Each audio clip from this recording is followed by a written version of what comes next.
Warahmatullahi wabarakatuh. Perkenalkan, nama saya Ahmad Miftahul Fajri, absen 2 dari kelompok 5. Di sini saya akan menceritakan tentang penyebab proses terjadinya penyebab tanah longsor di Ubung Kaja pada tanggal 2 Juni 2020 pukul 21.35 waktu Indonesia Tengah di Denpasar, Bali. Sebelumnya Denpasar terjadi bencana tanah longsor di Jalan Mode Bina, Perum Taman Bina Mulia, Ubung Kaja, Denpasar Utara, Denpasar. Sehari pasca terjadinya longsor tersebut, Wali Kota Denpasar IB Rai Darmawijaya Manta didampingi Kepala BPBD Kota Denpasar Jani Ari Wibawa, Camat Denpasar Utara Nyoman Ladera, serta berbekal Ubung Kaja Wayan Astika meninjau langsung ke lokasi bencana. Dijelaskan bahwa tanah longsor yang terjadi beberapa waktu lalu disebabkan oleh tingginya intensitas curah hujan yang mengguyur wilayah Denpasar dan Bandung Utara. Hujan itu menyebabkan debit air tidak mampu tertampung di aliran sungai dan menyebabkan beberapa drainase di perumahan tidak kuat menahan debit air sehingga menyebabkan terjadinya longsor dan endapan lumpur di pemukiman warga. Dalam kejadian tersebut tidak ada korban jiwa, namun mengalami kerugian seperti 1 unit mobil dan 5 unit motor mengalami kerusakan parah. Tanah longsor dapat dicegah dengan cara pembuangan serta penggantian material, menopang permukaan lereng, dan membangun tiang pancang. Assalamualaikum warahmatullahi wabarakatuh. Perkenalkan, nama saya Muhammad Fardan Jufani, absen 24 dari kelompok 5. Di sini saya akan membahas tentang bencana non alam di Bali. Sebuah tabung kompor yang sedang digunakan untuk membakar jenazah dalam ngabun massal di Banjar Selat Desa Blega, Kecamatan Belah Batu meledak pada Jumat petang. Penyebab terjadinya di mana petulang tersebut berisikan 12 sawah. Pada awalnya prosesi pembakaran petulang singa ini berjalan kondusif. Namun setengah jam kemudian, saat keluarga pemilik sawah mendekat, kompor mayat yang digunakan untuk membakar petulang ini tiba-tiba meledak. Diduga meledak karena tabung gas mengalami kebocoran. Akibatnya lebih dari 12 orang mengalami luka bakar sehingga harus dilarikan ke rumah sakit Sanjiwani Gianyar. Hingga kini sedikitnya belasan warga mendapat pertolongan pertama di RSUD Sanjiwani Gianyar. 2 orang dinyatakan mengalami luka cukup berat, yakni seorang petugas kompor dan warga Banjar Selat Blega. Dirujuk ke Rumah Sakit Umum Pusat Ibu SDI Ngurah Bagus di Denpasar. Cara mencegah agar tabung gas tidak meledak pada saat pembakaran yaitu alat sesuai standar nasional Indonesia atau SNI. Pastikan peralatan terpasang erat. 3. Perhatikan alat yang rusak. 4. Cetak tabung gas jauh dari sumber panas. 5. Hindari listrik dan api. Sekian dari presentasi kali ini. Terima kasih perhatiannya. Kurang lebihnya mohon maaf. Assalamualaikum warahmatullahi wabarakatuh.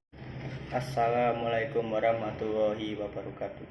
Perkenalkan, nama saya Faris Ramadan, saya dari kelompok 5, ingin menjelaskan bencana alam yang berjudul Angin Putih Beliung di perairan Pantai Kelatakan, Jembrana, Bali. Fenomena pusaran angin ini di perairan Pantai Kelatakan, Kabupaten Jembrana, Bali, viral di media sosial Jumat tanggal 25 September 2020. Akibatnya, angin putih beliung terbentuk karena perbedaan tekanan dan stabilitas udara. Pertemuan antara udara panas dan dingin yang memiliki tekanan yang berbeda memicu pergolakan arus naik dan turun dengan kecepatan tinggi. Ketika arus ini terbentuk awan hitam cumulonimbus, maka akan terjadi angin putih beliung. Penyebab: perkiraan cuaca Balai Besar Meteorologi, Klimatologi, dan Geofisika Wilayah 3 Denpasar. Fenomena yang terlihat dalam video tersebut adalah angin putih beliung di lautan atau waterspot. Waterspot merupakan angin kencang yang berputar dan keluar dari awan cumulonimbus dengan kecepatan lebih dari 34,8 knots atau 64,4 km per jam. Solusi: fenomena cuaca ini berbahaya bagi aktivitas kelautan. BMKG merekomendasikan kepada pemangku kepentingan dan masyarakat untuk melakukan langkah antisipatif terhadap potensi angin kencang, hujan deras dalam waktu singkat, serta puting beliung pada periode pergantian atau peralihan musim pancurba. Sekian dari saya, kurang lebihnya mohon maaf. Wassalamualaikum warahmatullahi wabarakatuh. Perkenalkan, nama saya Kailangit Ajani, absen 19. Di sini saya akan menceritakan atau menjelaskan bagaimana pengeboman di Bali. Pengeboman di Bali terjadi 2 kali pada tahun 2002 dan 2005. Bom Bali pertama adalah rangkaian 3 peristiwa pengeboman terjadi pada malam hari tanggal 12 Oktober 2002. Dua ledakan pertama jadi di Padis Pub dan Sari Club di Jalan Legian, Kuta, Bali. Ledakan terjadi di dekat kantor konsulat Jenderal Amerika Serikat yang terakhir. Tercatat 203 korban jiwa dan 209 orang lainnya luka-luka. Peristiwa ini dianggap terorisme terparah dalam sejarah Indonesia. Latar belakang pengeboman adalah balas dendam para teroris karena dalam kedua peristiwa tersebut banyak umat muslim terbunuh akibat konflik yang terjadi. Selain itu, bom Bali digunakan untuk membela rakyat dalam sejarah perang Afghanistan atas penindasan yang dilakukan oleh Amerika karena para teroris menganggap penyebab perang tersebut menindas rakyat di sana. Serta para teroris menganggap bahwa Bali adalah pusat maksiat dan lokasi yang tidak sesuai dengan ajaran Islam. Pelaku dalam peristiwa tersebut antara lain yakni Amrozi, Ali Imron, Ali Fauzi, Komarudin, Muhammad Gufron, dan Mubarok. Peristiwa bom Bali yang kedua terjadi pada 1 Oktober 2005. Terjadi 3 pengeboman, 1 di Kuta dan 2 lainnya di Jimbaran yang menewaskan 23 orang dan 196 lainnya luka-luka. Latar belakang terjadinya peristiwa tersebut tidak jauh beda dengan yang pertama, yakni menyasar para warga asing. Pelaku pengeboman yakni Muhammad Salik Firdaus, Wisnu atau Wisnu, Ayub Hidayat.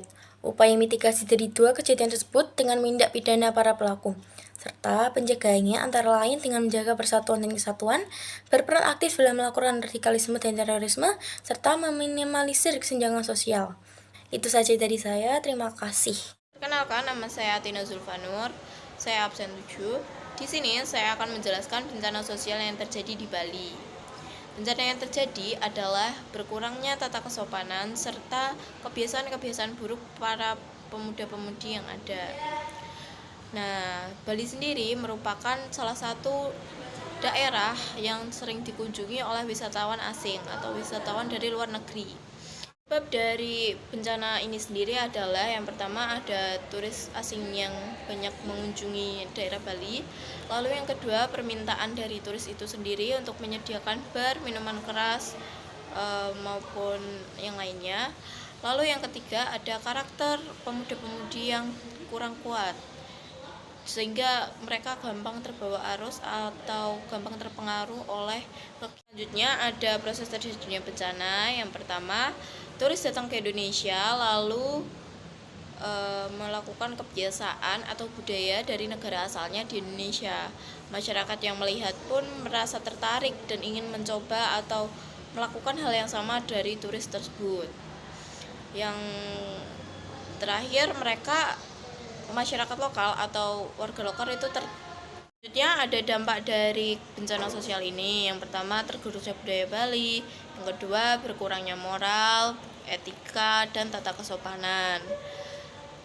Lalu, solusi menurut saya adalah yang pertama, menanamkan karakter yang kuat bagi para pemuda-pemudi untuk menyaring budaya asing yang masuk sehingga tidak terbawa arus negatif dari global. Yang kedua ada membuat peraturan dan memberikan sanksi bagi yang melanggar.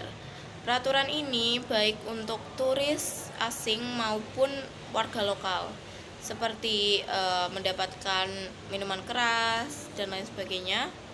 Lalu yang terakhir ada melestarikan budaya untuk masyarakat lokal, lalu memperkenalkan budaya kepada masyarakat asing untuk mengenal budaya Bali lebih dekat.